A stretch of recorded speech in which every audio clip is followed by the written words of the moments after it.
ॐ वागार्थविवशम्पृक्तौ वागार्थप्रतिपत्तये जगतः पितरो वन्दे पार्वती परमेश्वरो। संसारभरि कान्तिपुर टेलिभिजनको माध्यमबाट कार्यक्रम वास्तुशास्त्रलाई प्रत्यक्ष रूपमा हेरिराख्नुभएका सम्पूर्ण दर्शक महानुभावलाई नमस्कार। दर्शकवृन्द, प्रातकालीन समय हामी वास्तु, अध्यात्म, जीवन दर्शन भिन्न भिन्न आयाममा चर्चा गर्ने गर्दछौँ। प्रातकालीन समय यो शुभारम्भको समय, प्रातकालीन समय शुभ बेलाको समय, शुभारम्भ, शुभ प्रभात भिन्न भिन्न आयामहरू छन्। शुभ प्रभातको समय, शुभ बेलाको समय यो वास्तवमा संसारभरि कहीँ सूर्यास्त हुँदैछ त कहीँ सूर्योदय हुँदैछ। संसारभरि हामीलाई कहीँ सन्ध्याकालीन समय, कहीँ मध्याह्नकालीन समय, कहीँ प्रातकालीन समय हामीलाई प्रत्यक्ष हेर्नुहुने सम्पूर्ण दर्शक महानुभाव, हामी वास्तुशिल्पशास्त्रको माध्यमबाट विविध आयाममा चर्चा गर्दै आइरहेका छौँ। वास्तुशास्त्र वास्तवमा बसबसने धातुमा स्टोन पर्दै लाएर वास्तु भन्छ, जहाँ बसोबास गरिन्छ। बसोबास कहाँ गरिन्छ भन्दा पृथ्वीमा। अहिले पछिल्लो समय चन्द्रलोकमा, ग्रहलोकमा, मङ्गलमा भिन्न भिन्न आयाममा पनि बसोबासका चर्चाहरू चलेका छन्। तर पनि पृथ्वीमा बसोबास कसले गर्ने त? जो प्रज्ञाशील छ, मनुष्य छ, मानव जाति छ, त्यो पृथ्वीमा बसोबास गर्दछ। त्यसका साथसाथै यहाँ विभिन्न प्रकारका वृक्ष, वनस्पति, औषधिहरूले पनि यहाँ आफ्नो आश्रय अथवा यहाँ उब्जने, उम्रने, फल्ने, फुल्ने वनस्पतिहरूको आश्रय पनि पृथ्वी हो। साथसाथै प्राणी जगत पनि, सारा पशु जगत, पन्छी जगत पनि सबैको आश्रय स्थल पृथ्वी हो। यसका साथसाथै उद्बीज भनेर भनिन्छ, धरतीबाट बीजबाट उत्पन्न हुने अण्डज फुल पारेर, कोथरेर, ओथरेर फुल अण्डाहरूलाई बाट जन्मने, फल्ने, फुल्ने जति पनि पन्छी जगत छन्, सरीसृप जगत छ, सबैको आश्रय स्थल पृथ्वी हो। त्यसमा उनीहरूले आफ्नो आफ्नो वासस्थानको परिकल्पना, कहीँ ओडारमा, कहीँ सुरुङमा, कहीँ विभिन्न प्रकार दुलोहरूमा, पानीमा अथवा माटोमा, अथवा आफ्नो आफ्नो प्रकारको आवासको परिकल्पना अथवा बसोबासको परिकल्पना त पशु जगतले, पन्छी जगतले, साथसाथै सरीसृप जगतले सबैले गरेका हुन्छन्। मानव जातिले पनि बसोबासको जुन क्रमलाई व्यवस्थित रूपमा जसरी लिएर आएको छ, मानव जातिले बसोबासको जुन आधार स्तम्भहरू, आधारका आयामहरू स्थापित गरेको छ, यो वास्तवमा असाध्य प्राचीन छ। हाम्रा पुर्खाहरूले धरतीमा ब्रह्म सम्वतको जुन क्रम छ, 1,95,58,85,123 वर्षदेखि ब्रह्म सम्वत, सृष्टि सम्वत, त्यो समयदेखि अहिलेसम्म सत्य, त्रेता, द्वापर, कली यो युगको क्रम, साथसाथै युधिष्ठिर सम्वत, कलिगत सम्वत, मानदेव सम्वत, विक्रम सम्वत, नेपाल सम्वत, इस्वी सम्वत, हिजरी सम्वत, भिन्न भिन्न सम्वतहरू चले र सबैभन्दा प्राचीन सम्वत कलिगत सम्वत, ब्रह्म सम्वत र साथसाथै भिन्न भिन्न राजा महाराजाहरू मात्र नभएर एउटा समाजले चलाएको सम्वतका विविध आधारहरू पनि छन्। समाजका प्रबुद्ध वर्गले चलाएका सम्वतहरू छन्, तर सबैको प्राचीनता भनेको सनातन हो। त्यो सनातन कालदेखि मानव जब ओडारको बसोबासदेखि जब सामान्य अवस्थामा मानिस आयो, उसले बसोबासको परिकल्पना, ओडारभित्र अग्निको जुन सन्दर्भ छ, वेदका ऋचाहरूमा अग्नि मिडे पुरोहितम, अग्निको आविष्कारक ऋषिहरूले भने वेदका सबै 4 मन्त्रमा, 4वटा वेदमा प्रत्येक मन्त्रमा अग्नि सूक्तहरू छन्।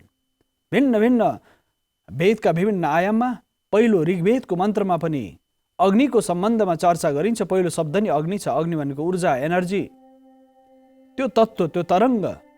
यसका साथसाथै अग्निको सन्दर्भ, ऊर्जाको सम्बन्ध, ऊर्जा प्राप्तिपछि आवासको सन्दर्भ, भोजनको सम्बन्ध, वस्त्र आभूषण आदिको सम्बन्ध एक अर्काका परिपूरक हुन्। त्यसै गरेर धरतीमा मानिसले जब आवासको परिकल्पना गर्छ, त्यो वास्तुशास्त्र त्यहाँ देखा पर्छ।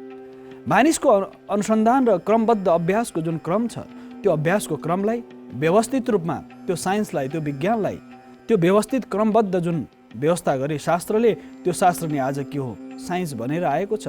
त्यो शास्त्र के हो भन्दा आजको भाषामा साइन्स भनिन्छ। ती ऋषिहरूलाई रिसर्चर भनिन्छ। ती ऋषिहरूले ती शास्त्रका आयामहरूमा यो स्थापित गरे कि पृथ्वीको बाहिरी आवरणमा साथसाथै जलको अवस्थिति, तेजको अवस्थिति, वायुको अवस्थिति, यो 5 तत्त्वको अवस्थिति मनको, बुद्धिको र चित्तको अवस्थिति, यो प्रकृतिको जुन सम्बन्ध छ, यो प्रकृतिसँग मानवको तालमेलको सिद्धान्त स्थापित गरे।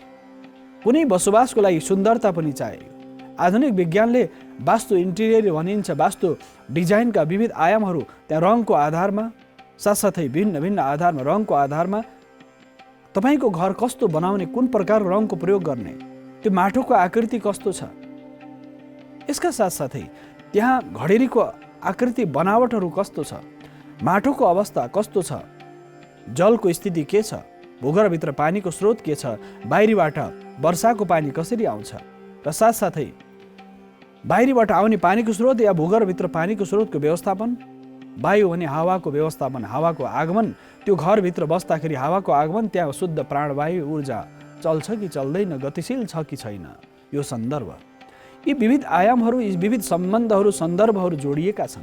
तसर्थ दर्शकवृन्द, सम्पूर्ण आयाममा पृथ्वी नै मूल केन्द्र हो। यसकारणले पृथ्वीबाट सूर्यसम्मको गति, पृथ्वीबाट चन्द्रमासम्मको गति, पृथ्वीबाट अन्य ग्रहहरूसम्मको गति नापन गर्ने पद्धति र सूर्यलाई केन्द्र मानेर अन्य ग्रहहरूसम्म मापन गर्ने पद्धति, त्यो जो ज्यामिति छ, जियोलोजी भनिन्छ, भूगर्भ विज्ञान, भूगोलको सन्दर्भको चर्चा होस्। ज्या भनेको पृथ्वीलाई ज्या भनिन्छ।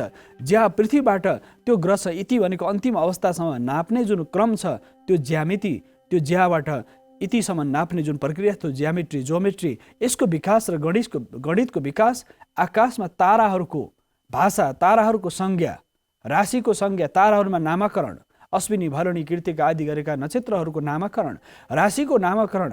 हामी जब संसार चराचर जगतमा मानिसहरू सभ्य हुने क्रममा अगाडि बढ्दै थिए, सभ्यताको विकास हुँदै थियो, हाम्रा पुर्खाहरूले लाखौँ वर्षदेखि ताराको भाषा बुझे, ग्रहको भाषा बुझे, ग्रहको चाललाई बुझे, सूर्यको ग्रहणलाई, चन्द्रमाको ग्रहणलाई, आदि ग्रहेका ग्रहहरू, नवग्रहको उदय अस्तलाई बुझे, ताराको भाषा, ताराको संज्ञा निर्माण गरे।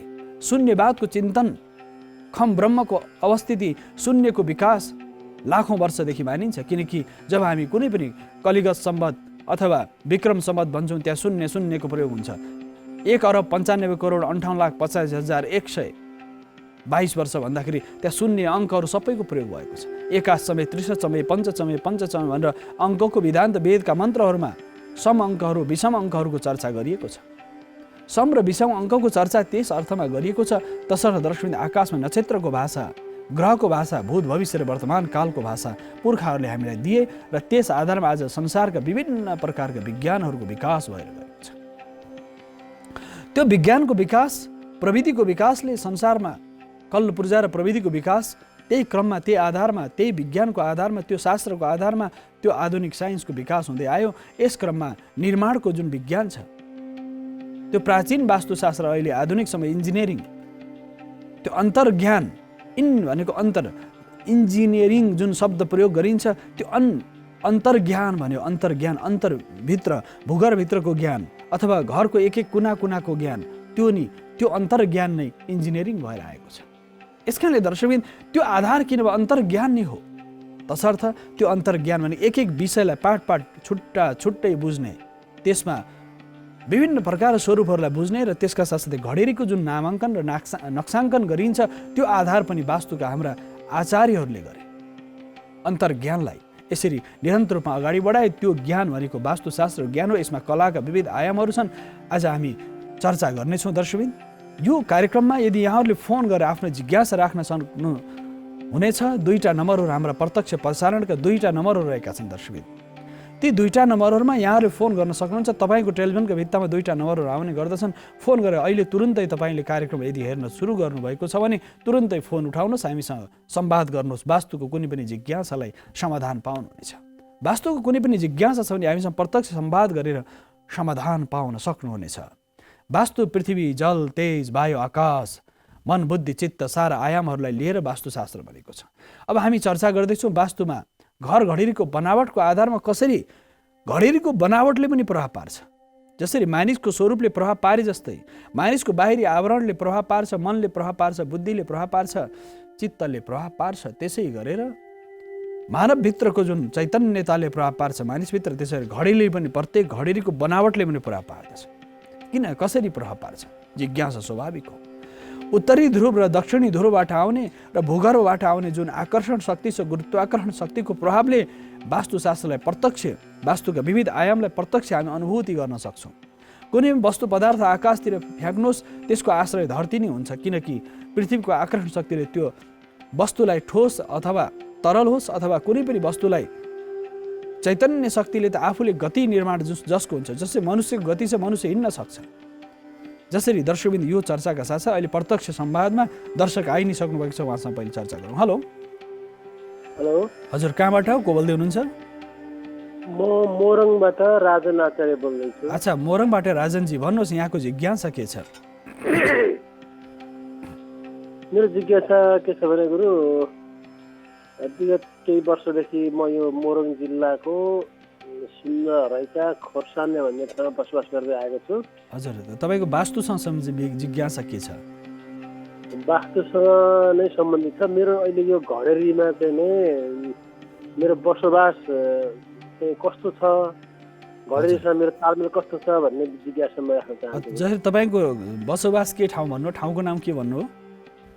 मेरो ठाउँको नाम सुन्दरहराईका। सुन्दरहराई चाहिँ तपाईँको राशि के हो? मेरो राशि मीन राशि। मीन राशि। जग्गा कति छ? जग्गा मेरो 14 दूर जग्गा छ। 14 जग्गा। जग्गाको फर्काइ कता छ? जग्गा पूर्व फर्केको छ। मीन राशि, मकर कुम्भ मीन मिल्छ, तपाईँको मित्र राशि हो, शनि मित्र राशि हो, त्यस कारणले बसोबासको लागि तपाईँको लागि उपयुक्त ठाउँ सुन्दरहराई चाहिँ तपाईँलाई उपयुक्त ठाउँ हो। र साथसाथै कता फर्क्यो भन्नुभयो? तपाईँ घडेरी कतापट्टि बाटो छ घरको? मेरो घडेरी पूर्व फर्केको छ, उत्तर दक्षिण बाटो छ। पूर्व फर्केको छ, उत्तर दक्षिण बाटो छ, एकतर्फी बाटो छ होइन, 14 धुर तराई जग्गा छ र घर बनाइसक्नु भएको छ। घरको जुन भान्सा कतापट्टि छ, पानीको स्रोत कतापट्टि छ र शौचालय कतापट्टि छ? यो पक्की घर हो या हाम्रो तराईतिर बनाउने कसको काठको घर या पक्की घर हो? मेरो घर पक्की घर नै हो। हजुर। अहिले मेरो किचन चाहिँ पश्चिमतर्फ छ। उत्तर पश्चिम या दक्षिण पश्चिम? दक्षिण पश्चिम। दक्षिण पश्चिम भान्सा छ। पूर्व फर्केर पकाउनुहुन्छ या उत्तर फर्केर? पूर्व फर्केर बनाउँछु। हजुर। अनि बिचमा चाहिँ मेरो बाथरुम, टोयलेट बाथरुम छ। अब तपाईँको उसमा एउटा नक्सा म पठाउँदैछु, तपाईँको टेलिभिजनको भित्तामा आउँछ एउटा नक्सा, त्यस विषयमा हामी चर्चा गरौँ ल। जसरी तपाईँको पानीको पूर्वपट्टि बाटो छ, त्यो धेरै राम्रो हो तपाईँको लागि। पूर्वपट्टि फर्केको बाटो तपाईँलाई शुभदायक मानिन्छ, पूर्वपट्टि तपाईँको यदि बाटो छ भने। र तपाईँको टिभीमा एउटा नक्सा आउँदैछ, पूर्वपट्टि बाटो छ, साथसाथै पूर्वबाट प्रवेश तपाईँको उत्तर पूर्वबाट छ या दक्षिण पूर्वबाट छ? तपाईँको टिभीमा जुन हजुर उत्तर पूर्वबाट प्रवेश गर्छु। जसरी उत्तर पूर्वबाट घरभित्र प्रवेश गर्नुहुन्छ, घर दक्षिणपट्टिको यो जुन कम्पाउन्डलाई च्यापेर बनाउनु भएको छ या उत्तर या पश्चिम कतातिर च्याप्नु भएको छ? घरको भित्र 0-0 छ। अनि मेरो घडेरी उत्तर र हजुर, घडेरीको मुख कति हो तपाईँको? मेरो 22 फिटको मुख छ। अगाडि 22 फिट छ, अनि पछाडि कति छ? पछाडि 16 फिट छ। 22 फिट पछाडि मुख छोडेर, मतलब पूर्वपट्टि ठुलो छ, पश्चिम अलि सानो हुँदै गएको छ। सानो हुँदै गएको छ। मेरो जग्गाको लम्बाइ चाहिँ तपाईँको 139 फिट लामो छ। धेरै लामो रहेछ त त्यो जग्गा त। यसो गर्नु पर्यो आचार्यजी, तपाईँले जसरी अब घरको सन्दर्भमा त्यो दुई भागमा 3 भागमा टुक्राउनु पर्यो त्यो घडेरीलाई होइन। 3 भागमा तपाईँले विभाजन गर्ने। पश्चिमपट्टिको जुन 139 फिटमा 50-50 फिटमा तपाईँले तामावतारले 3 भाग छुट्याइ। जसरी यो पूर्वदेखि पश्चिमसम्म तपाईँको एउटा जग्गा भयो है, लामो जग्गा छ। त्यसमा पूर्वपट्टि घर बनेको ठाउँ एउटा एक टुक्रा भयो, बिचको एउटा टुक्रा भयो, पश्चिमको एक टुक्रा। टुक्राउने भनेको तामाको तारले टुक्राइदिने होइन, 3 भागमा विभाजन, 50-50 को भागले तपाईँले विभाजन गर्न सक्नुहुन्छ। र 39 हुँदाखेरि पछाडिको 39 फिट, पछाडिको भाग 39 फिट राखेर 50-50 गर्नुभयो भने 139 फिटमा तपाईँ 3 भागमा विभाजन भयो घडेरी होइन। त्यस साथसाथै तपाईँको जुन दाहिनेपट्टि घुमेर घरमाथि जसरी भर्याङ कतापट्टि छ तपाईँको? भर्याङ मेरो बिचमा दक्षिणपट्टिको बिचमा छ भने तपाईँले पछाडिपट्टि अर्को हजुर दक्षिणपट्टि भर्याङ छ मेरो।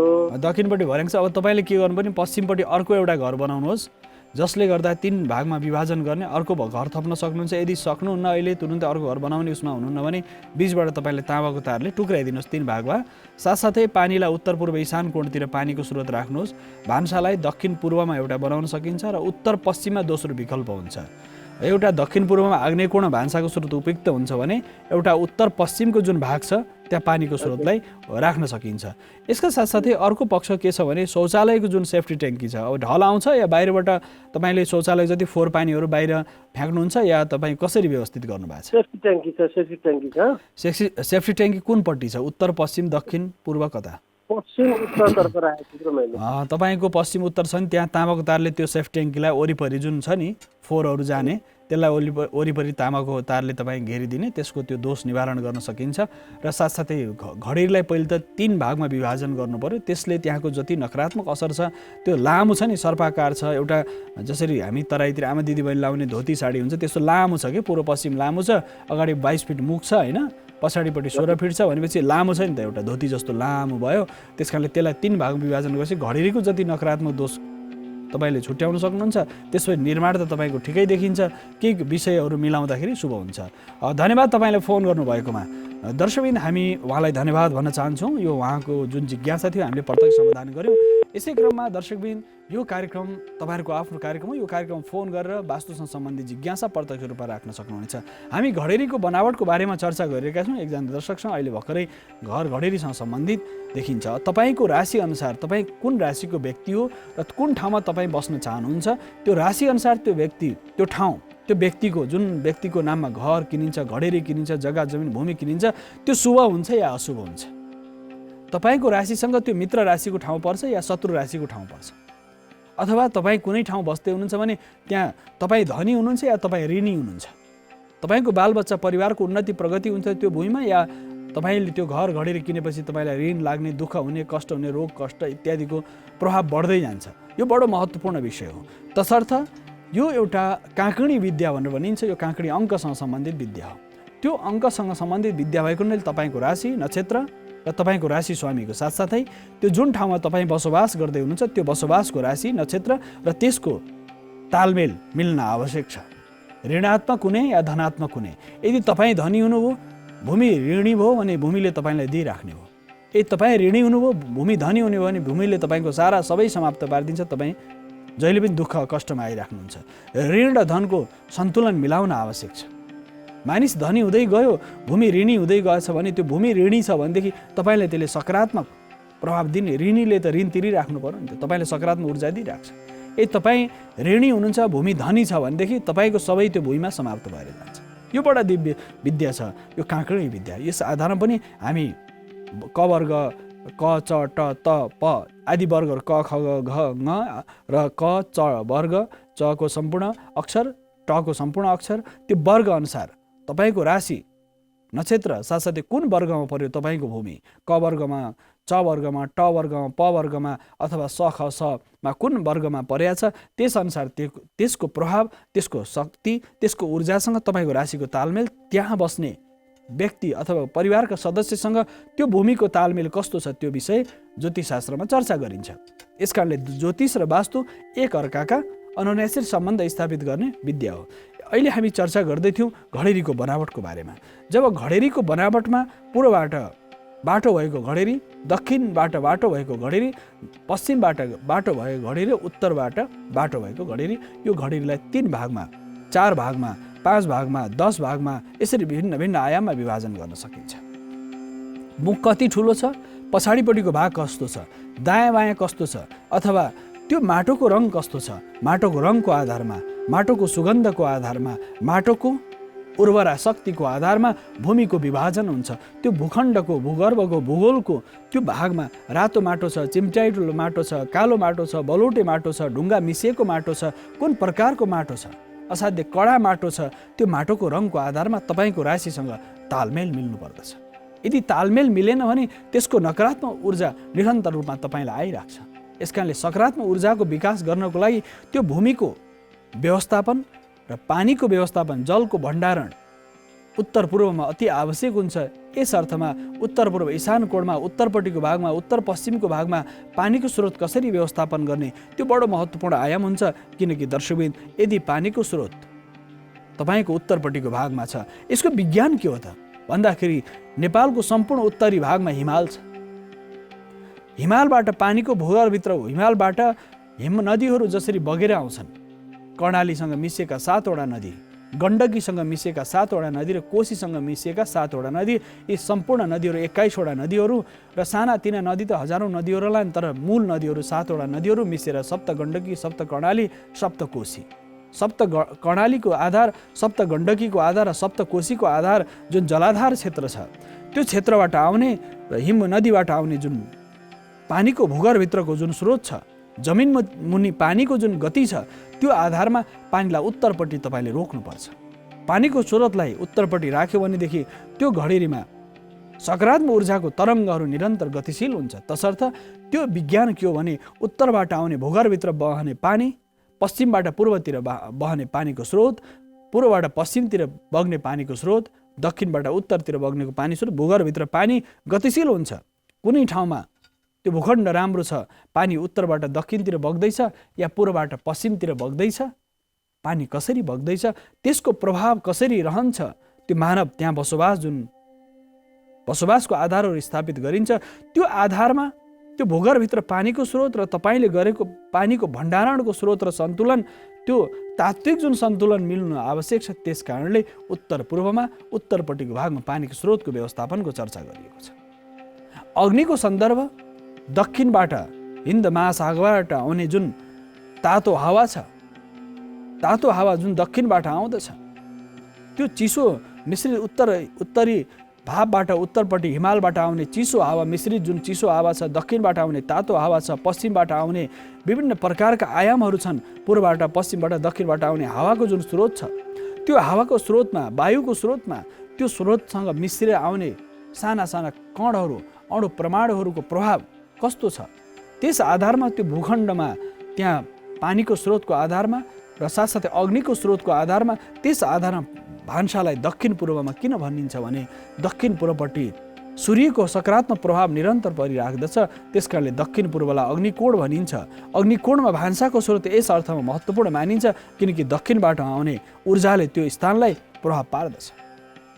त्यो चुम्बकीय तरङ्ग, वायुको प्रभाव, साथसाथै अन्य विविध आयामबाट त्यो तरङ्गित हुन्छ, त्यो भूमि ऊर्जाशील हुन्छ। तसर्थ भान्साको लागि अग्निको स्रोतलाई हामी दक्षिण पूर्वमा भन्ने गर्दछौँ, जसलाई अग्निकोण भनिन्छ। उत्तर पूर्व ईशान कोणलाई पानीको स्रोत भनिन्छ। ज्ञान, गुण, विद्या, बुद्धि, पूजा कोठा, ध्यान, जप, तप, यज्ञ सारा कार्य गर्नको लागि उत्तर पूर्वमा हामी अति महत्त्वपूर्ण मान्छौँ त्यो कुनालाई। किनभने वास्तुशास्त्रमा भनिएको छ नि, त्यो स्रोत भनेको प्रज्ञा र चेतनाको स्रोत र पृथ्वी जुन उत्तरतिर ढल्केको छ र आफ्नो वृत्तमा जसरी पृथ्वी गोलो छ, भूगोल आफ्नो गतिमा निरन्तर गतिशील छ, परिक्रमा गर्ने जुन पृथ्वीको गति परिक्रमा भइरहेको छ, पृथ्वी घुमिरहेको छ, यो घुम्ने क्रममा त्यो ऊर्जाको तरङ्ग उत्तर पूर्वमा ठोकिन्छ। तसर्थ उत्तर पूर्वमा पानीको स्रोत, ज्ञान, गुण, साधना, प्रज्ञा, चेतना र वास्तुको शिरको भागमा मानिन्छ। यसका साथसाथै अर्को महत्त्वपूर्ण पक्ष छ नैऋत्य कोण। नैऋत्य कोण भनेको दक्षिण र पश्चिमको कुनालाई नैऋत्य कोण भनिन्छ। दक्षिण र पश्चिमको कुनामा मूल व्यक्तिको बसोबास, मूल व्यक्तिको साधना, मूल व्यक्तिको विशेष गरेर शयन कक्ष किन बनाउने त? यसको विज्ञान के हो भन्दा प्रातःकालीन उदाएको सूर्यको जुन प्रकाश हुन्छ बिस्तारै बिस्तारै मध्याह्नसँग आउँदाखेरि दक्षिणतिर ढल्केर सूर्य जहिले पनि पश्चिमतिर गएको हामी देख्छौँ। यो भेगमा बस्ने मानिसहरूले अधिकांश उत्तरायण र दक्षिणायन हुँदा उदय स्थिति त तपाईँले कहिले उत्तरायण हुँदा सूर्य उत्तरतिर गएको देख्नुहुन्छ, बिस्तारै बिस्तारै उदाउने क्रम पनि सूर्यको पूर्वबाट मूल केन्द्रमा स्थापित हुँदैन। तपाईँले सूर्यको उदयकालीन जुन अवस्था देख्नुहुन्छ प्रातःकालीन समयमा एउटा निश्चित बिन्दुबाट उदाएको देख्न सक्नुहुन्न। यसको विज्ञान के हो भन्दा जब पृथ्वी गोलो छ, पृथ्वीको घुम्ने क्रम छ, पृथ्वी घुम्दै जाने क्रममा जब उत्तरायण हुन्छ, उत्तर गोल हुन्छ, सूर्य बिस्तारै बिस्तारै उत्तर गोल हुँदा सूर्यको गति ढल्काइ उत्तरतिर हुँदै जान्छ। जब दक्षिण गोलतिर गति हुन्छ, दक्षिणतिर सूर्यको ढल्काइ हामी दक्षिणतिर बिस्तारै सूर्य गएर उदाउँदै गएको अवस्था हामी देख्छौँ। तर उदाउने जुन पूर्वको बिन्दु छ, त्यो बिन्दुबाट आउने सूर्यको जुन प्रकाश छ पृथ्वीमा प्रत्यक्ष रूपमा पर्ने प्रभावलाई, प्रकाशलाई, न्यानोपनलाई, सूर्यको उज्यालोपनलाई, त्यो उज्यालोपनलाई प्रत्यक्ष रूपमा घरमा परोस् भन्नुको आधार के हो भन्दाखेरि सूर्यको प्रत्यक्ष प्रभावले त्यो किरणले त्यहाँ भएका विभिन्न प्रकार विजातीय तत्त्वलाई समाप्त गर्दछ र प्रकाशित बनाउँदछ। त्यो भूमिलाई प्रकाशित बनाउँदछ। घरका एक एक कुना कोठाहरू प्रकाशित हुन्छन्, तरङ्गित हुन्छन् र त्यसको ऊर्जा प्रत्येक ठाउँ पर्दछ। त्यस कारणले गर्दा पूर्व फर्केर बनाउने घर, दक्षिण पूर्व फर्केर बनाउने घर, उत्तर पश्चिमतिर, उत्तर पूर्वतिर फर्केर बनाउने घरको विज्ञान त्यो दर्शाउँछ। तसर्थ हामीले वास्तुशिल्पशास्त्र अनुसार दक्षिण पश्चिमको कुनालाई त्यहाँ शयनकक्ष किनभने पूर्वबाट उदाउँदो सूर्य जब मध्याहतिर आउँदा दक्षिणबाट बिस्तारै पश्चिमतिर जाने क्रममा तातोपन न्यानोपन घरका मूल व्यक्तिहरू अलि बुढापाका हुन्छन्, उनीहरूको शरीरमा स्वास्थ्यको विविध समस्याहरू आउन सक्छ। त्यस कारणले उनीहरूलाई न्यानो कोठा चाहियो, तातो कोठा चाहियो। दक्षिण पश्चिमको कोठा जहिले पनि न्यानो हुन्छ, दक्षिणपट्टिको घाम जहिले पनि असाध्य आनन्ददायक हुन्छ। जाडो महिनामा त झन् मानिसलाई घाम ताप्नको लागि त्यो दक्षिणपट्टिको घरको भाग जहिले पनि के हुन्छ भने तातो हुन्छ, न्यानो हुन्छ, किनकि सूर्यको प्रकाश बिस्तारै बिस्तारै दक्षिणबाट पूर्वबाट दक्षिण हुँदै पश्चिमतिर अस्ताउने क्रममा त्यो उज्यालोपन त्यो न्यानोपन दक्षिणतिर लाग्छ। त्यस कारणले दक्षिण पश्चिममा दक्षिणपट्टि मूल व्यक्तिको शयनकक्ष भनिएको दर्शाउँछ। यो विज्ञान छ, यो विज्ञान हो। यसका साथसाथै उत्तर पश्चिमतिर यो जुन भान्सा दक्षिण पूर्वमा यदि भान्सा हुन सकेन भने उत्तर पश्चिममा भान्सा किन भनियो भन्दाखेरि त्यसको स्रोत उत्तरायण हुँदा या दक्षिणायन सूर्यको गति हुँदाखेरि त्यो पूर्व दक्षिणको आग्नेय कोणबाट उत्तर पश्चिमको वायव्य कोणसम्म अग्नि र वायुको एक अर्कामा तालमेल हुन्छ। अग्नि प्रज्वलित हुनलाई हावाको आवश्यक पर्दछ, आगो बल्नलाई वायुको आवश्यकता पर्दछ। जसरी हामीले अज्ञानोमा आगो बालिरहेका छौँ, त्यो आगो बाल्दाखेरि तपाईँलाई के लाग्छ? आगो त्यत्तिकै बल्दैन, हामी फुक्छौँ नि, ढुङ्ग्रीको माध्यमबाट हम्किने गर्छौँ। किन भन्दाखेरि त्यहाँ वायुको गति भएपछि वायुमा जुन ऊर्जा छ, बल्ने शक्ति छ, प्रज्वलन शक्ति छ, र पानीमा पनि जुन ऊर्जा छ, H2O भनिन्छ, हाइड्रोजनको मात्र 2% र अक्सिजनको मात्र 1% छ। पानीभित्र जुन अक्सिजन छ, प्राणदायिनी ऊर्जा छ, र हावाभित्र जुन प्राणदायिनी ऊर्जा छ, त्यो ऊर्जा के हुन्छ? मिल्दछ र त्यो प्रज्वलित हुन्छ। हाम्रा ऋषिहरूले लाखौँ वर्ष पहिले वेदका ऋचाहरूमा यो विषयलाई प्रतिपादन गरेका छन्, वेदका मन्त्रहरूमा यी सूत्रबद्ध रूपमा प्रतिपादन गरेका छन्। वायु र अग्निको तालमेल आपसमा छ, वायु र अग्निको तालमेल, हावा र आगोको तालमेल मिल्यो भनेदेखि त्यो ऊर्जा तरङ्गित हुन्छ। जसरी हाम्रो शरीरमा तातोपन छ, न्यानोपन छ, हामी बाँचेको जुन अस्तित्व, हाम्रो अस्तित्व छ, त्यो अस्तित्व कसरी छ भन्दा हामीभित्र तातोपन छ, मुटुको गति, फोक्सोको गति, मस्तिष्कको गति, शरीरका एक एक अङ्गहरूको गति कसरी छ? त्यो तातोपनले शरीरभित्र रहेको प्राण शक्तिले त्यसलाई निरन्तर रूपमा प्रज्वलित गरेको छ। आँखाले देख्ने शक्ति, कानले सुन्ने शक्ति, मुखले बोल्ने ध्वनि निकाल्ने शक्ति, रस स्वादहरू थाहा पाउने शक्ति, सबै शक्तिको स्रोत के हो भन्दाखेरि शरीरको बनावट र मस्तिष्कको अवस्थिति हो। त्यस कारणले गर्दा दर्शकबिन त्यो प्राणदायिनी शक्ति जुन शरीरभित्र छ, त्यस्तै गरेर एउटा घरमा पनि प्राण हुन्छ। घरमा प्राणदायिनी शक्तिको सन्तुलन मिल्यो भनेदेखि तपाईँको घर आनन्द हुन्छ। जसरी यो शरीरको सन्तुलन मिल्यो भने शरीर स्वस्थ सुदृढ हुन्छ, त्यसै गरेर घरभित्रको शक्ति ऊर्जा पनि व्यवस्थित हुन जरुरी छ। यो चर्चाका साथसाथै छोटो विश्रामको सम्मुख आइसकेको छु। विश्रामपछि पुनः आउने नै छु। दर्शकबिन पुनः स्वागत छ कार्यक्रम वास्तुशास्त्रमा। हामी वास्तुशास्त्रसँग सम्बन्धित चर्चा गरिरहेका छौँ। यसमा घडेरीको बनावटको आधारमा हामीले भिन्न भिन्न आयाममा घडेरीको प्रकार र प्रकृतिको आधारमा हामी चर्चा गरिरहेका छौँ। घडेरीको जुन बनावट छ, सडक जुन घडेरी, मूल घडेरी र सडकको बनावट र अहिले जुन सहरीकरण जसरी व्यापक रूपमा भइरहेको छ, त्यसमा पानीको निकास, पानीको विकास, साथसाथै घरबाट निक्लिने फोहोर मैलाको व्यवस्थापन, यसका साथसाथै घरभित्र बस्ने शयनकक्ष, अहिले मानिसले ढुङ्गा, माटो, रड, साथसाथै सिमेन्ट आदि गरेको विभिन्न प्रकार सामग्रीहरूको प्रयोग गरेर जुन घर बनाइराखिएको छ, त्यो आधारमा त्यो घडेरी बनाउँदाखेरि त्यसका आधारमा सडक कतापट्टि छ त? पूर्वपट्टि छ, दक्षिणपट्टि छ, त्यसको फल के हुन्छ? यस विषयमा तपाईँको टेलिभिजनको भित्तामा मैले एउटा चित्र पठाउँदैछु। त्यस आधारमा यहाँहरूले यस विषयमा जानकारी प्राप्त गर्न सक्नुहुनेछ। जसरी सडकको आधारमा चारैतिर सडक छ र यसमा पनि सडक दक्षिण पूर्वतिर अथवा दक्षिण पूर्वको भागमा सडक ठोकिएको छ, अथवा पश्चिमपट्टि सडक छ, उत्तरपट्टि सडक छ, अथवा एकतर्फी सडक छ भने त्यो सडकको आधारमा पनि, त्यो बाटोको आधारमा पनि तपाईँको घडेरी भिन्न भिन्न प्रकार र प्रकृतिको हुनसक्छ। पूर्वपट्टि सडक भएको बाटो भएको पूर्वपट्टि चाहिँ तपाईँको निकास भएको अथवा विकास भएको, विस्तार भएको घडेरी सबैभन्दा शुभ मानिन्छ पूर्वपट्टि बाटो भएको। दक्षिण पूर्व दुईतिर बाटो छ, दक्षिणपट्टि पनि बाटो छ, पूर्वपट्टि पनि बाटो छ, यो पनि शुभदायक मानिन्छ। त्यो उपत्यका आदि गरेका ठाउँहरूमा जहाँ चिसोको मात्रा धेरै छ, त्यहाँ पूर्व र दक्षिण फर्केको घडेरी शुभ मानिन्छ। यसका साथसाथै तराईको समतल भूमिमा उत्तर पूर्व फर्केको भूमि शुभदायक मानिन्छ। साथसाथै हिमाली क्षेत्रमा जहाँ हिमपात हुन्छ, त्यहाँ पश्चिम फर्केको घडेरी पनि शुभ मानिन्छ। त्यसकारणले भूगोलको बनावट अनुसार तपाईँ तराईमा हुनुहुन्छ, पहाडमा हुनुहुन्छ, उच्च हिमाली क्षेत्रमा कहाँ हुनुहुन्छ, त्यस आधारमा घडेरीको बनावटको प्रभाव र त्यसको ऊर्जा, सूर्यको गति र साथसाथै अन्य ग्रहको गतिको आधारमा घडेरीको बनावट पनि भिन्न भिन्न हुन्छ। अब घडेरी 4 पाटा मिल्यो सबैभन्दा राम्रो। उत्तरतिर बढेर गएको घडेरी सबैभन्दा शुभदायक मानियो। यदि उत्तर पश्चिम बढेको घडेरी छ त्यसले वंश आदि विस्तारमा समस्याहरू आउन सक्छ। दक्षिण पश्चिम बढेको घडेरी शुभदायक मानिँदैन। तपाईँको कोठा होस्, तपाईँको बरन्डा यदि दक्षिण पश्चिमको बाट मूल प्रवेश अथवा मूल निकास, मूल विकास घरबाट बाहिर निक्लिने ठ्याक्कै दक्षिण पश्चिमको कुनामा छ भने त्यो पितृदोष, पितृवेद, कालवेद भनिन्छ। त्यसकारणले दक्षिण पश्चिमबाट बाहिर निकास हुने घडेरी शुभ मानिँदैन। त्यो दक्षिण पश्चिमबाट घरभित्र प्रवेश अथवा दक्षिण पश्चिममा आएर ठ्याक्कै यो कुनामा, दक्षिण पश्चिमको कुनामा यदि बाटो ठोकिएको छ भनेदेखि ती बाटो आएर समाप्त हुन्छन्, त्यो घडेरीमा बसोबास गर्नै हुँदैन। त्यहाँ कल कारखाना अरू बनाउन सकिन्छ र बसोबासको लागि, आवासको लागि योग्य मानिँदैन।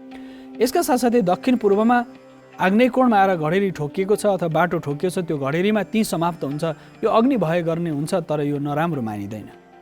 ईशान कोणमा आएर तपाईँको घडेरी ईशानबाट पूर्वबाट विशेष उत्तर पूर्वबाट दक्षिणतिर आउँछ भने त्यो घडेरी शुभ मानिन्छ, अथवा दक्षिणबाट उत्तरतिर जान्छ घडेरी, यो शुभ मानिन्छ। र उत्तर पश्चिमको जुन वायव्य कोणमा आएर त्यो बाटो टुङ्गिन्छ यो घडेरी, र यहाँ यदि काटिएको छ यो भाग, उत्तर पश्चिमको भाग, वायव्य कोणको भाग यदि काटिएको छ भने यस्तो प्रकारको घडेरीमा बसोबास गर्नाले वंश विस्तारमा बाधा उत्पन्न गराउँछ, स्वास्थ्यमा समस्याहरू आउँछ, श्वास प्रश्वास आदि नसा नाडीको समस्याले नित्य निरन्तर कष्ट दिन्छ। त्यसकारणले गर्दा दर्शकबिन घडेरीको बनावटको आधारमा पनि त्यहाँ बस्ने व्यक्तिलाई कस्तो खालको फल मिल्छ, शुभ फल मिल्छ या अशुभ फल मिल्छ। त्यो बसोबास गर्ने व्यक्तिले त्यहाँ सुख शान्ति समृद्धि प्राप्त गर्छ या अशान्ति दुःख दैन्यता प्राप्त गर्छ। र भूगर्भभित्र पनि जसै सुरुङ मार्गहरू निरन्तर बनाइरहेको छ, यसले भूगर्भभित्र गतिविधिलाई केही प्रभाव पार्न सक्छ। त्यसकारणले यस्ता प्रकार ठुला ठुला निर्माणहरू गर्दाखेरि, ठुला ठुला निर्माणका कार्यहरू गर्दाखेरि भूमिको बनावट, आकृति र प्रकृति साथसाथै बाटोको निकास र विकासलाई हामीले ध्यान दिनुपर्छ।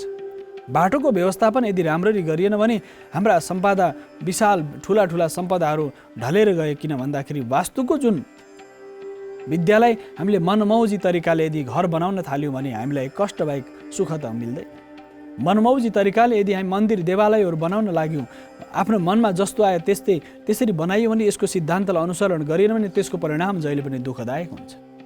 तसर्थ दर्शकबिन कुनै पनि निर्माण गर्दाखेरि र तपाईँले घरमा अथवा घडेरीको बनावट र आकृतिको अनुसार तपाईँको बसोबास र तपाईँको राशि अनुसार त्यो बसोबास तपाईँलाई उपयुक्त छ कि छैन, तपाईँको नाम नक्षत्र जुन आकाशका नक्षत्र तारासँग तपाईँको प्रत्यक्ष सम्बन्ध छ, यो प्रत्यक्ष सम्बन्ध ज्योतिषशास्त्री दृष्टिकोणबाट तपाईँ सम्पूर्ण मानव जाति 12 राशि 108 नक्षत्रको अक्षरमा 27वटा नक्षत्र र 108 अक्षरमा ऊ संसारका मानिसहरू ती आधारमा छन् र तिनीहरूको सिधै सम्बन्ध आकाशमा जुन नक्षत्रको गति छ त्यस नक्षत्रको आधारमा उसको प्रभाव यहाँ धरतीमा हुन्छ।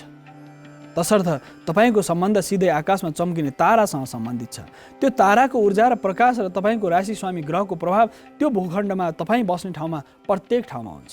सामान्य उदाहरणको लागि तपाईँको मोबाइल सेट जहाँबाट पनि चल्छ, कहीँ फ्रिक्वेन्सी समात्दैन। त्यसको कारण के भन्दा त्यसको कनेक्सन, सेटेलाइटसँग कनेक्सन अथवा तपाईँको दूरसञ्चारसँग जुन सम्बन्ध छ त्यो सम्बन्ध विच्छेद भएपछि तपाईँले ध्वनि सुन्नुहुन्न, आवाज सुन्नुहुन्न। त्यस्तै गरी मानिसको सम्बन्ध नक्षत्रसँग, तारासँग, ग्रहसँग छ। जुन दिन मानिसको सम्बन्ध ग्रहसँग, नक्षत्रसँग टुट्दछ त्यो मानिस समाप्त हुन्छ।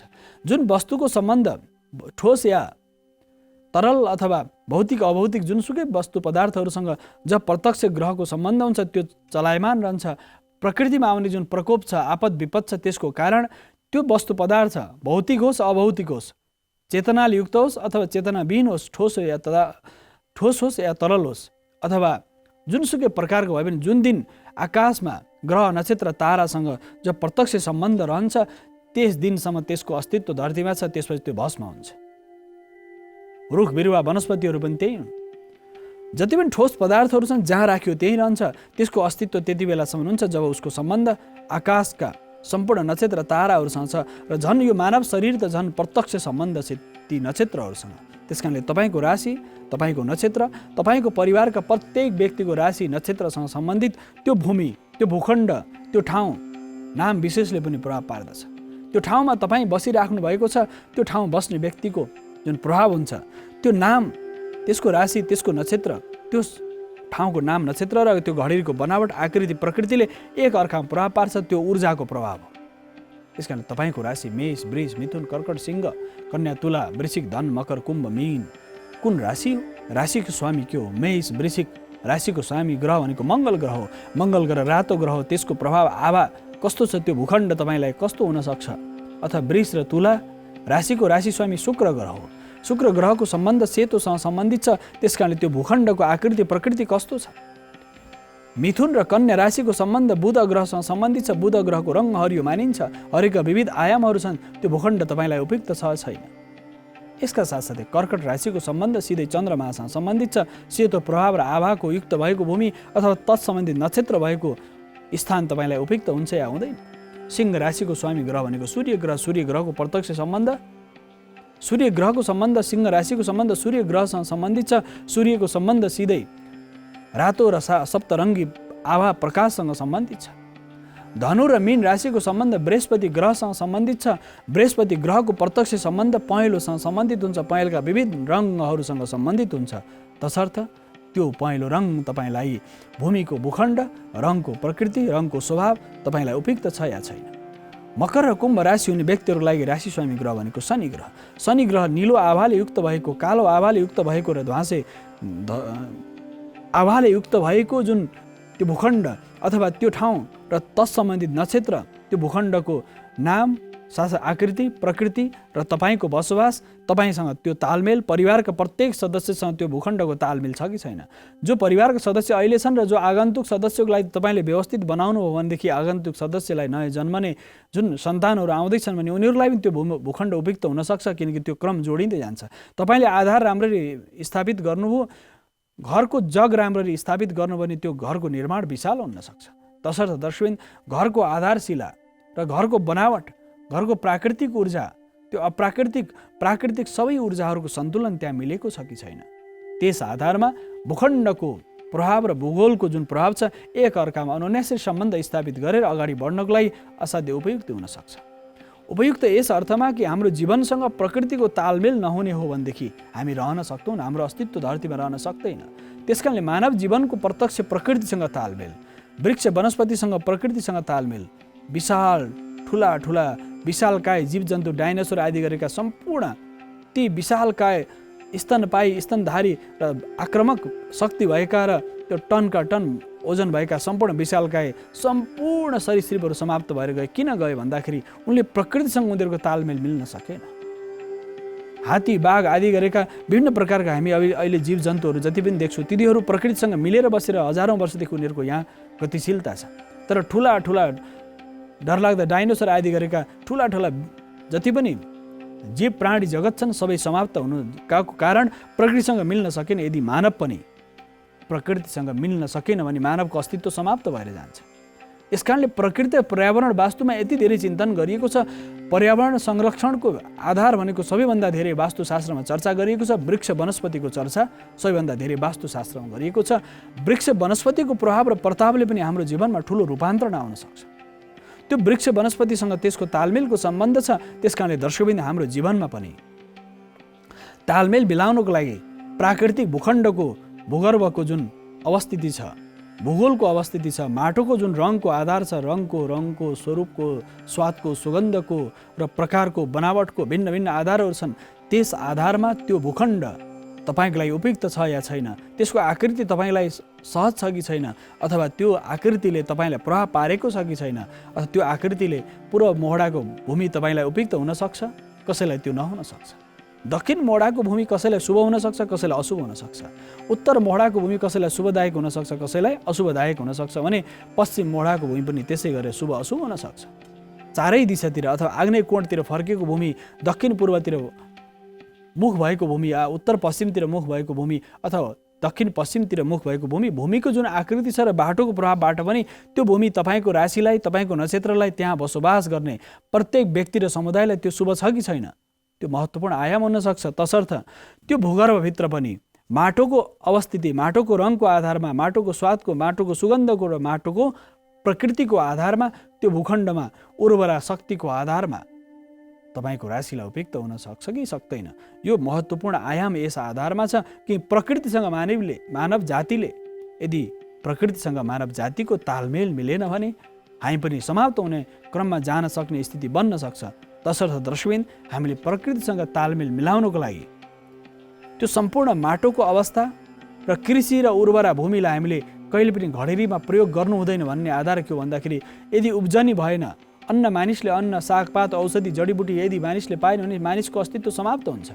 पानीको स्रोत समाप्त हुँदै जाँदैछ। अहिले पछिल्लो समय ढुङ्गे धाराको बारेमा हामी त श्रृङ्खलाबद्ध हामीले चर्चा पनि गऱ्यौँ। यसको हजारौँ वर्षदेखिको इतिहासको बारेमा चर्चा गऱ्यौँ। तसर्थ पानीको स्रोतको व्यवस्थापन, साथसाथै हावाको आगमनको अवस्थिति, साथसाथै सूर्यको प्रकाशको अवस्थिति, यो सारा आयाम प्रकृतिसँग मानव जीवनको तालमेलले सूर्यको प्रकाश, चन्द्रमाको गति, चन्द्रमाको प्रकाश, मङ्गल, बुध, बृहस्पति, शुक्र, शनि, राहु, केतु आदि ग्रहहरू, उपग्रहहरू, नक्षत्रहरूको प्रत्यक्ष मानव जीवनको जुन प्रभाव छ, त्यो प्रभाव यदि प्रकृतिसँग मिल्न सकेन भने यो भूखण्डहरू राम्रा भए पनि तपाईँको राशि नक्षत्र भूखण्ड हेर्दा राम्रो छ, तर त्यो ठाउँमा बसेपछि तपाईँलाई समस्याहरू थपिँदै गए।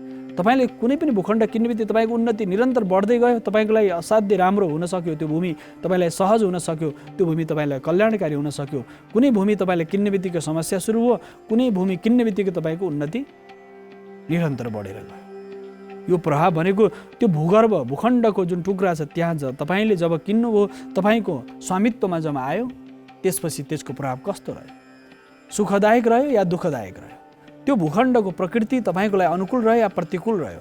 यो विषय बडो गम्भीर विषय छ दर्शकवृन्द। त्यसकारणले प्रकृतिसँग हामीले भूखण्डको बनावट, साथसाथै वृक्ष, वनस्पतिहरू, नदी नालाहरूको पानीको बहावको आधारमा, पानीको सतहभित्र पानीको स्रोतको आधारमा पनि त्यो भूखण्ड शुभ हुने या अशुभ हुने, यो आधारमा माटो परीक्षणको जुन विधान गरियो, त्यो माटो परीक्षणको विधानले कुनै पनि भूखण्ड शुभ या अशुभ छ, तपाईँलाई उपयुक्त छ या अनुपयुक्त छ, यो आधारमा त्यो भूखण्डको प्रकृति अनुसार तपाईँको राशिसँग तालमेल मिलेको छ कि छैन, यो नक्षत्रसँग त्यसको तालमेल छ कि छैन, यो आधारमा भूखण्डको जुन व्यवस्थापन गरिन्छ। विभिन्न प्रकारका भूखण्डहरूको नामाकरण गरिन्छ। तबलाकार भूमि, मृदङ्गाकार भूमि, चतुर्भुजाकार भूमि, चार भुजा समान मिलेको चतुर्भुजाकार भूमि, तबला जस्तो आकृति भएको, धोती जस्तो लामो पूर्व पश्चिम अथवा उत्तर दक्षिण बढेको नागाकार भूमि, यसका साथसाथै जुन हामीले लामो सर्पाकार भूमि, रज्जुकार भूमि, साथसाथै गोलाकार भूमि, कुइनाकार भूमि, भूमिका भिन्न भिन्न नामहरू छन्। गोमुखाकार, बाघमुखी भूमि, बाघमुखी, गोमुखी, साथसाथै गर्दभमुखी, कच्छपमुखी, कच्छप पृष्ठ अथवा हस्तपृष्ठ, हात्तीको पिठ्यौँ भएको अग्लो भएको भूमि, भूमिका भिन्न भिन्न नामहरू छन्। त्यस आधारमा त्यो भूमिको नामाकरण गरिन्छ।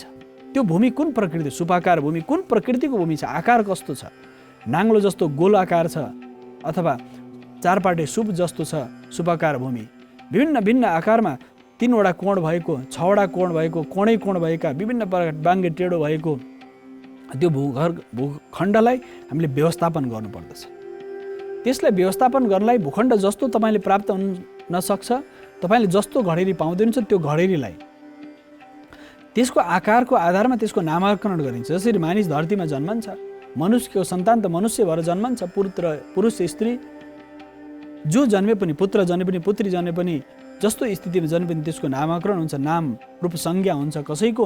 त्यसै गरेर त्यो भूखण्ड पनि हामीले जब खण्डीकरण गर्छौँ, त्यो भूखण्डलाई हामी जब व्यवस्थापन गर्छौँ, त्यसमा नगर वास्तुशास्त्र अनुसार अथवा गृह वास्तुशास्त्र अनुसार नगर निर्माणको लागि बनाइने वास्तु एउटा भिन्न विधा हो।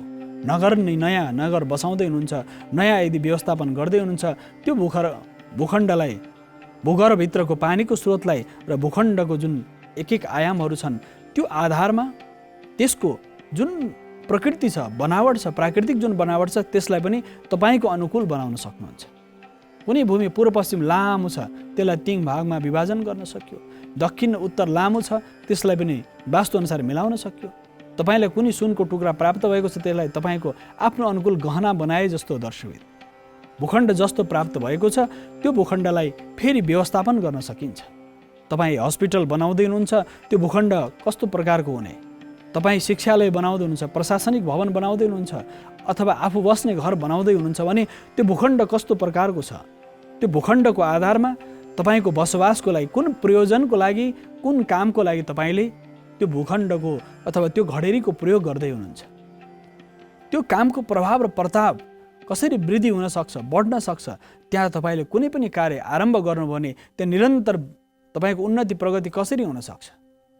कुन मोहडाको भूमिले शिक्षा क्षेत्रमा काम गर्दा शुभ हुन्छ भन्दा उत्तर मोहडाको भूमि, चारैतिर बाटो भएको भूमि शिक्षा क्षेत्रमा काम गर्ने व्यक्तिहरूको लागि, सङ्घ संस्थाहरूको लागि उपयुक्त हुन सक्छ।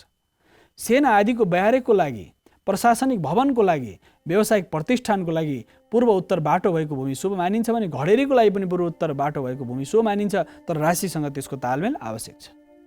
यसका साथसाथै भूगर्भभित्र पानीको स्रोतको आधारमा हामीले चर्चा गरे जस्तै सूर्यको प्रकाश पनि कताबाट प्रत्यक्ष परिरहेको छ। तपाईँको शिक्षालय हो, औषधालय हो, गौशाला हो, अथवा ठुला 15 तले 20 तले र विभिन्न प्रकारका ठुला बहुमञ्जिल भूमिहरू जसरी घडेरीहरूमा बनाइन्छ, 20 तले 25 तले घर जुन बनाइन्छ, त्यो टावरहरू जसरी बनाइएको छ, त्यसको आधार, त्यसको गहिराई र त्यसको भूखण्ड त्यसको लागि उपयुक्त छ कि छैन, त्यहाँ नागको बास छ कि छैन, वास्तुको शिरमा परेको छ कि छैन, त्यसको प्रत्यक्ष भूखण्डको प्रभाव, तरङ्ग कसरी आइरहेको छ, भूगर्भभित्र आएको तरङ्गले त्यो भावलाई प्रभाव पारेको छ कि छैन। यदि त्यो भूमिलाई, भूखण्डलाई प्रभाव पारेको छ भने त्यहाँ बस्ने व्यक्तिले, त्यहाँ व्यापार गर्ने व्यक्तिले, व्यावसायिक ठुला महलहरू अहिले सुनसान छन्। कुनै महलहरू साना छन् तर उनीहरू प्रशस्त रूपमा चलायमान छन्। त्यहाँ मानिसहरूको आवत जावत छ, त्यहाँ मानिसहरूले खुट्टा टेक्ने ठाउँ छैन, बिक्री वितरण व्यापक भएको छ। मानिसहरूको कुनै ठाउँमा तपाईँ जानुभयो, आनन्दको अनुभूति हुन्छ। कुनै तपाईँको घरमा पुग्नुभयो, कुनै कोठामा पुग्नुभयो, कुनै पनि ठाउँमा पुग्नुभयो, कुनै व्यावसायिक प्रतिष्ठानमा पुग्नुभयो भने कहीँ पुग्दाखेरि तपाईँलाई बडो आनन्दको अनुभूति हुन्छ। कुनै ठाउँ पुग्नुभयो त्यहाँ बस्नै मन लाग्दैन, कति बेला त्यहाँबाट हिँड्नु जस्तो लाग्छ, किनकि त्यो ऊर्जा तपाईँसँग त्यो तालमेल मिलेन। जब ऊर्जाको तालमेल मिल्दैन तपाईँको मन अस्थिर हुन्छ, मस्तिष्कमा अनेक खण्डका विचारहरू आउँछन्, त्यस कारणले त्यो ठाउँमा तपाईँ बस्न सक्नुहुन्न। धेरै व्यक्तिहरूले प्रत्यक्ष भेट्न आउने वास्तु हेर्ने क्रममा भन्नुहुन्छ यो पसलमा आएपछि बस्नै मन लाग्दैन, किन भन्दा त्यो ऊर्जासँग तपाईँको तालमेल मिलेन। कुनै पसलमा, कुनै कार्यालयमा तपाईँलाई बस्न मन लाग्दैन भने तपाईँको मन नलाग्नु, मस्तिष्कमा त्यहाँ ध्यान नपुग्नु, अथवा पृथ्वी, जल, तेज, वायु, आकाश, मन, बुद्धि, चित्त यो व्यवस्थित नहुनु, मन पनि त्यहाँ शान्त छैन, चित्त पनि अस्थिर छ, बुद्धिले कामै गर्दैन, कुनै ठाउँमा गएर कुनै ठाउँमा तपाईँले बडो सृजनशील कार्य गर्न सक्नुहुन्छ। सृजनशीलतामा तपाईँ निरन्तर लागिराख्नु भएको छ, त्यो सृजना तपाईँको गतिशील हुन्छ। त्यस कारणले गर्दा तपाईँको सृजनशीलता, तपाईँको सृजनाको जुन आधार छ, त्यो सृजनाको जुन गतिशीलता छ, त्यो आधारमा हामीले यदि व्यवस्थित रूपमा कार्य सम्पादन गर्न सक्यौँ भनेदेखि त्यो सृजना, त्यो ठाउँ बसेर गरिने सृजना तपाईँको लागि त्यो तत्त्वसँग तालमेल मिलेको हुन्छ। यस कारणले कार्यालयमा बस्दाखेरि अथवा तपाईँको कुनै पनि काम गर्दाखेरि होस्, घरमा बस्न मन लाग्ने कारण वास्तु यदि मिलेको छैन भने त्यो स्थितिहरू बन्छ। घरमा निरन्तर कोही न कोही परिवार सदस्य बिमारी भइरहेको छ भनेदेखि अवश्य त्यो माटोमा केही दोष छ या तपाईँको घरको बनावटमा केही दोष छ। तसर्थ त्यो दोषको निवारणका उपायहरू, दोष निवारणका विविध आधारहरू छन् दर्शकवृन्द। तसर्थ दोष निवारणका आधारहरूमा वृक्ष वनस्पतिको प्रयोग गरेर, पिरामिडहरूको प्रयोग गरेर पनि दोष निवारण गर्न सकिन्छ भने घडेरीभित्र कुनै पनि दोष छ भने त्यहाँ विभिन्न प्रकारका ठुला शिलाहरू छन्, पाषाण खण्डहरू छन्, अथवा त्यहाँ कसैको च्यान छ, ठुलो रुख, वृक्ष वनस्पतिहरू, बर, पिपल, समी आदिका वृक्ष वनस्पतिहरू काटेर यदि त्यो घडेरी निर्माण गरिएको छ भने त्यो तपाईँलाई शुभदायक हुँदैन। यस कारणले जसरी खेतीयोग्य भूमि मासेर जहाँ 3 बाली 4 बाली हुनेछ त्यो खेतीयोग्य भूमि जसले मास्दछ, जसले त्यस्तो खालको घडेरीको व्यापार गर्छ, त्यसको 2 या 3 पुस्तापछि सबै समाप्त भएर जान्छ। यस कारणले खेतीयोग्य भूमि मास्नै हुँदैन। कुनै पनि रूपमा खेतीयोग्य भूमि मासेर यदि तपाईँ घर बनाउने सुरसारमा हुनुहुन्छ भने त्यो तपाईँलाई सबैभन्दा अनिष्टकारक हुन्छ। त्यहाँ बालबच्चा, परिवारको उन्नति प्रगति हुँदैन। यस कारणले अहिले पछिल्लो समय गरिबीको जुन आधार निरन्तर बढिरहेको छ, मानिसहरू भोग, रोग र शोकले निरन्तर जुन तडपिरहेका छन्, यसको मूल कारण खेतीयोग्य भूमिलाई हामीले खण्डीकृत गऱ्यौँ। खण्डमा 3 बाली हुने भूमिलाई मैले तराईका ती समतल भूमिहरू जहाँ 3 बाली 4 बाली हुन्थ्यो त्यो ठाउँमा गिटी रोडा लगेर कालो पिच हालेर पिलर गाडेर घडेरीमा बिक्री गरिरहेका छौँ। यसको मूल कारण के हो भने दरिद्रता बढ्नेछ देशमा। जसले त्यस्तो कार्य गर्दछ खेतीयोग्य भूमिलाई, किन सरकारले पनि यो विषयमा ध्यान दिनुपर्छ, किन खेतीयोग्य भूमिलाई नाश गर्यो भनेदेखि दुःख, दरिद्रता, दैन्यता आउँछ। यस कारणले तपाईँ पनि यदि खेतीयोग्य भूमि मासेको ठाउँमा घर घडेरी किन्दै हुनुहुन्छ नि सावधान रहनु होला, त्यो तपाईँलाई उपयुक्त नहुन सक्छ। जहाँ 3 बाली हुने खेती उर्वरा भूमि छ त्यहाँ मासेर तपाईँले 2 आना 4 आना लिएर घर बनाउँदै हुनुहुन्छ, त्यो तपाईँलाई त कल्याणकारी हुनै सक्दैन। तसर्थ दर्शकवृन्द, खेतीयोग्य भूमि जहाँ खण्डीकृत गरेर कसैले पनि घडेरी यो प्लानिङ गरिरहेको छ, टाउन प्लानिङ गर्ने छन्, घडेरी टुक्रा टुक्रा पारेर खण्डीकृत गरेर जसरी बेचिरहेका छन्, यसले के गर्छ भने मानिसलाई दुःख दरिद्रताको बाटोमा अगाडि लान्छ, सुख शान्ति मिल्न गाह्रो हुन्छ। त्यसकाले खेतीयोग्य भूमि मास्नु हुँदैन भनेर शास्त्रले बारम्बार भनेको छ। खेतीयोग्य भूमि मास्ने हुँदैन, खेतीयोग्य भूमिमा तपाईँले घर बनाउनु हुँदैन। अब बनाउने कहाँ भन्दा राज्यले त्यो व्यवस्थापन गर्नुपर्ने। वास्तुशिल्प शास्त्रअनुसार विभिन्न प्रकारका मन्त्रालयहरू यसैमै काम गर्छन्। दर्शक यो चर्चा यहाँ यस अर्थमा मैले यहाँहरूसँग निवेदन गरेँ आम दर्शकहरूलाई कि खेतीयोग्य भूमि मासेपछि त्यसको परिणाम हामीलाई दुःखदायी हुनेछ। तसर्थ खेतीयोग्य भूमि मास्नु हुँदैन। जहाँ 3 बाली 4 बाली अन्नवही प्राणा भन्ने भनिन्छ। अन्नले प्राणलाई गतिशील दिन्छ।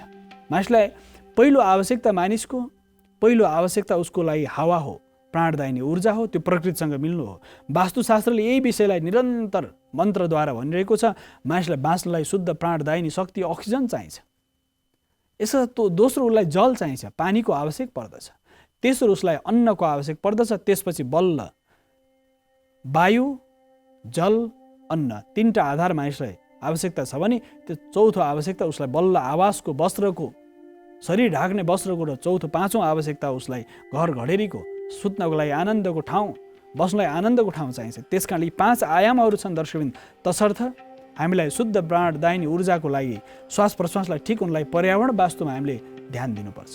यसका साथसाथै अर्को पक्ष छ, हामीलाई यदि अन्न अति आवश्यक छ, अन्न प्राप्त गरिएन भने तपाईँको मनले पनि काम गर्दैन, बुद्धिले पनि काम गर्दैन, शरीरले पनि काम गर्दैन।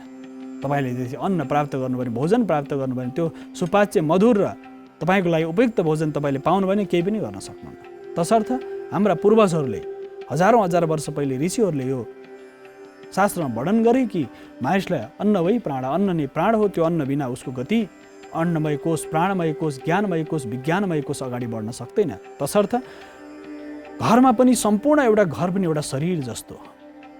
जसरी शरीरमा अन्नमय कोष छ, ज्ञानमय कोष छ, आनन्दमय कोष छ, त्यसै घडेरी पनि एउटा शरीर जस्तो। पानीको स्रोत कहाँ छ, भान्सा कहाँ छ, शौचालय कहाँ छ, यसका साथसाथै शयन कक्ष कता छ, बालबच्चाहरूको खेल्ने, पढ्ने, अध्ययन गर्ने कोठा कतापट्टि छ, उनीहरू कसरी बस्छन्, उनीहरूको अध्ययन शैली कस्तो छ, सुतेर पढ्छन् या बसेर पढ्छन् या उभिएर गर्छन्, कुनै पनि कार्य सम्पादन कसरी गर्छन्, त्यो आधार भनेको प्रकृतिसँग उनीहरू मेलमिलापमा छन् कि छैनन्। हाम्रो जीवन प्रकृतिसँग, हाम्रो जीवनमा तालमेल छ कि छैन, त्यो बडो महत्त्वपूर्ण आयाम हुन्छ दर्शक। त्यस कारणले प्रकृतिसँग मिलेर बस्नु नै वास्तुशास्त्र हो। प्रकृतिसँग तपाईँ बेमेल स्थापित गर्नुभयो, तपाईँलाई कष्ट बढेर जान्छ। त्यस कारणले प्रकृतिको गुणधर्म अनुसार तपाईँको गुणधर्म मिल्नु पर्यो, तत्त्वसँग तालमेल मिल्नु पर्यो। यही हो वास्तुशास्त्र दर्शकबिन। यो चर्चा हामी निरन्तर गरि नै रहनेछौँ। आज भने वास्तुशास्त्रको निर्धारित समय सकिसकेको हुनाले छायाङ्कनमा साथ दिने मित्र, प्रविधिमा साथ दिने सम्पूर्ण साथीहरूसहित कार्यक्रम वास्तुशास्त्रबाट म वासुदेव कृष्ण शास्त्रीलाई आजलाई भने आज्ञा दिनुहोस्। हवस् त, नमस्कार। कान्तिपुर टेलिभिजन भने हेर्दै गर्नुहोला। अब केही समयमा यहाँहरूले समाचार पनि हेर्न सक्नुहुन्छ।